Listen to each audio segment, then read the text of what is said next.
Creating a group on Facebook is actually very easy to do and a great way to organize friends or your self-advocacy group. Now, in order to create a Facebook group, you need to have a Facebook account. Once you create your own personal account, creating a group is just a few steps away. So log on to your account, and as you can see, there's several options on the left-hand side.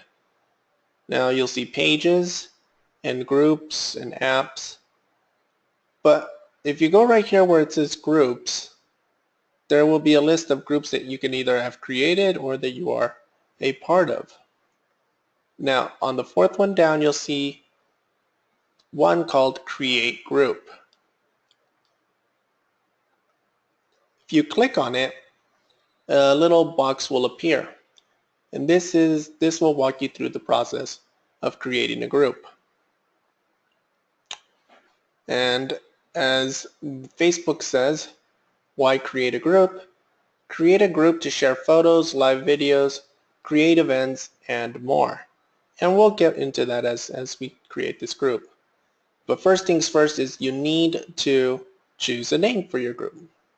Now it can be any name, but if you do have a self-advocacy group, and if this is for that self-advocacy group, go ahead and title it the name of your self-advocacy group.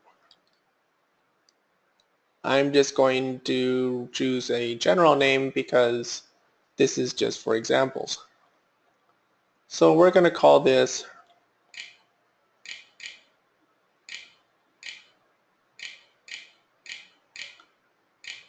self-advocacy.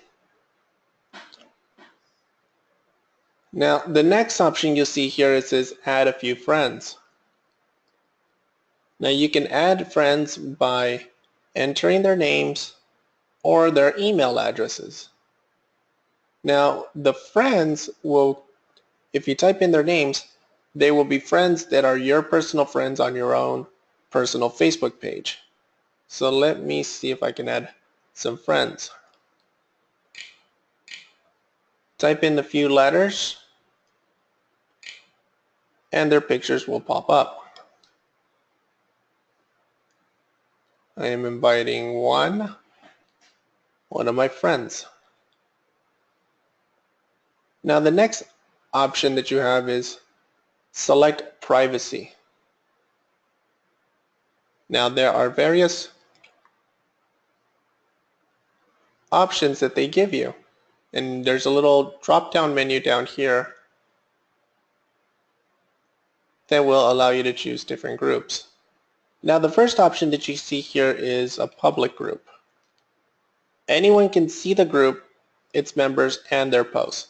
So all the information is made public. Anybody can click on your group and see what's on that information. The next option is a closed group.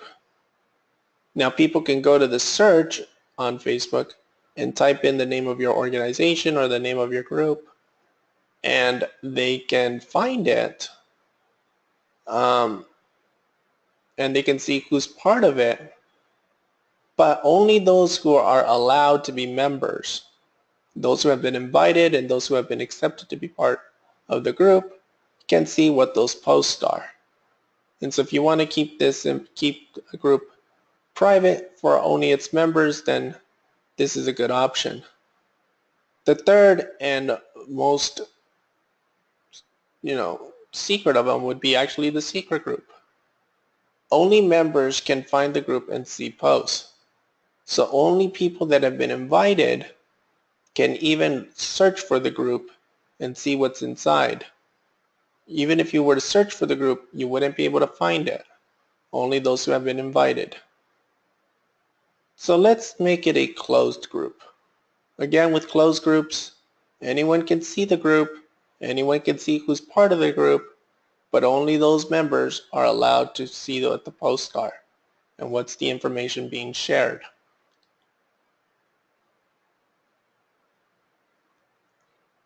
So we've now created a group. Now, there's an option of putting an icon.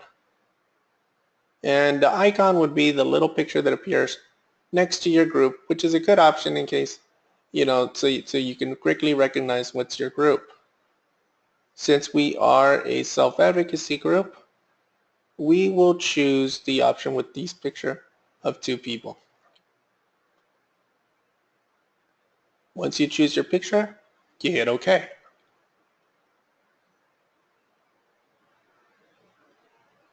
And there you go. You've now created a group.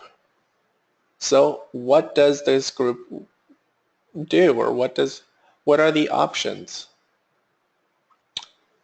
Well, on the first page, on the home page of your group, you can create posts.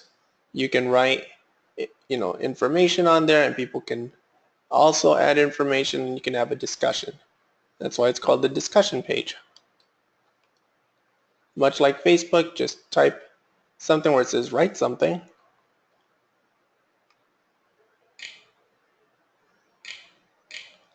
And we're going to say hello.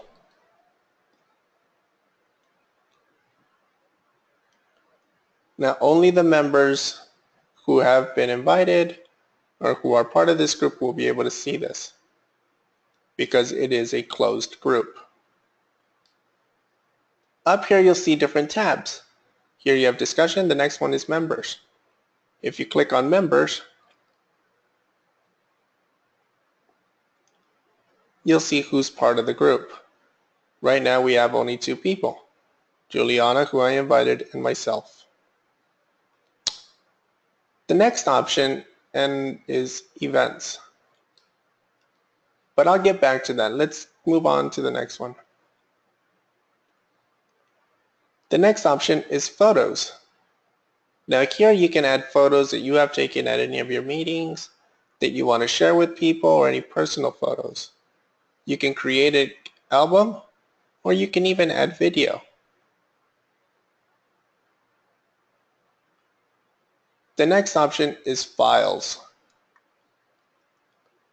Files is great because you can actually upload documents. You can create a document, or you can upload a file. So for instance, if you have a PDF file of a meeting that's going to happen, or some sort of event, or some sort of fair, then you can upload this document, and anyone in your group can click on it and view it and download the document for themselves. This is a great option, especially if there is a registration document that you want to share with the rest of the group. But I think one of the most important parts of a Facebook group would be the events. Oftentimes, self-advocacy groups have meetings, and you don't really know who's going to show up and who's going to be part of the group. But if you create a Facebook event, then people who are part of your group can choose whether or not they're going to be going to that meeting, what that meeting is about, and find out the location. So once you click on events, you get to this page, and let's create an event. To do so, you have to click on this blue button that says create event. And once you do click on it, a pop-up box will appear. Now it asks for some basic information. So let's say, what is our event name? Well, our event name will be Self-Advocacy Meeting.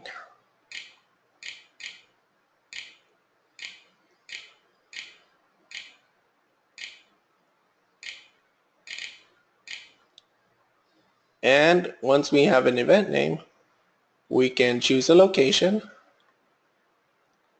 Now the location can be an address, so we're going to choose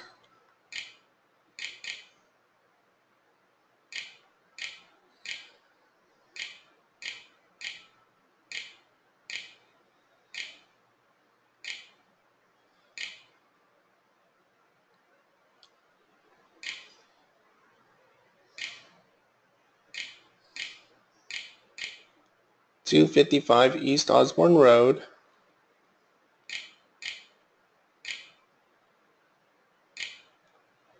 Phoenix,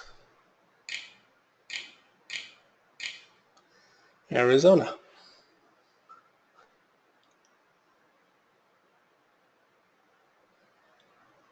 And that way people know exactly where we're at. The next option will be the date in which you will have your meeting.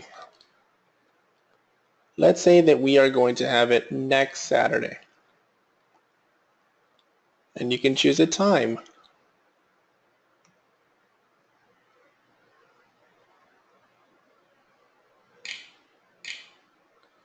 We're going to have it at 10 a.m. Mountain Standard Time.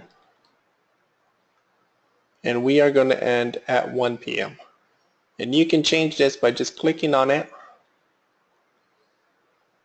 and changing the numbers. So let's say 2 or 12. Then you can add a description. And you can choose whatever description you want.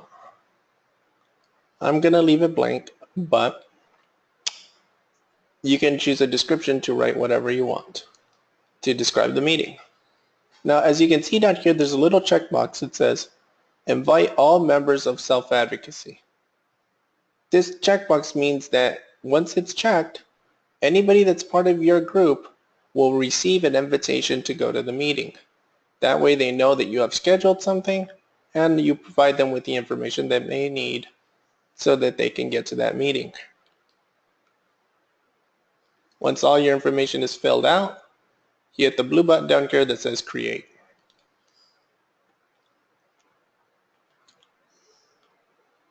And there you go.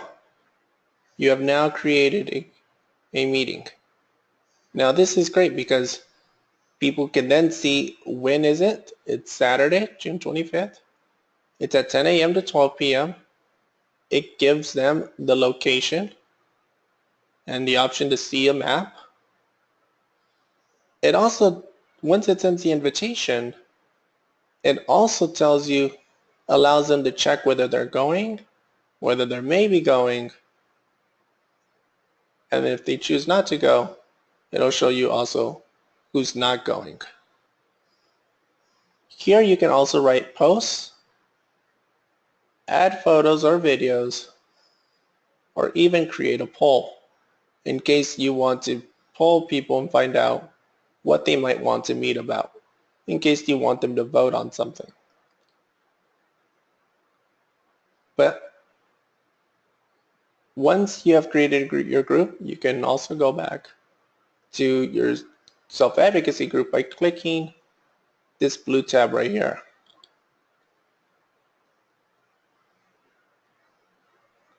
And as you can see in the discussion page, it pops up that there is a self-advocacy meeting on the 25th. So even if people didn't get the invitation, if they go to the discussion portion and they scroll down, they can see that there's an event created and they can click and add to it and say that they want to attend. They can also just go to events and click on it and see that a meeting has been scheduled. And they can click on it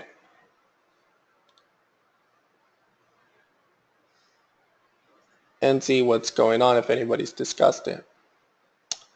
So that's creating a self-advocacy group. As you can see, it's pretty simple. Another thing that I wanted to talk about is you can also create a quick poll of your members. So what does that mean? Well, let's say you want to know some information about them or you want to get their opinion. Well, you can click on create a poll and it'll ask you to ask them a question. And you can write your question that you want to know.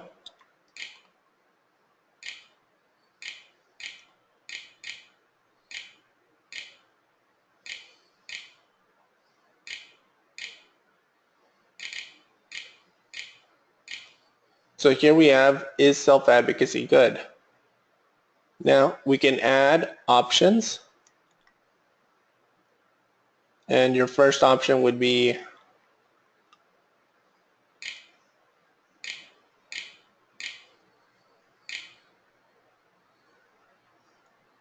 yes. And your second option will be no.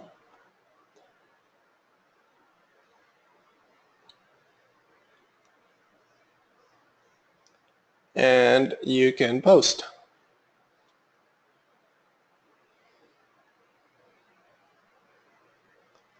And once you create that poll, people can see the question, is self-advocacy good? And they can click on yes or no. Or they can even write in a comment. So you can say, click on yes. And it'll tell you what people voted. So that's pretty much adding a group. If you have any questions, please feel free to let us know. Thank you.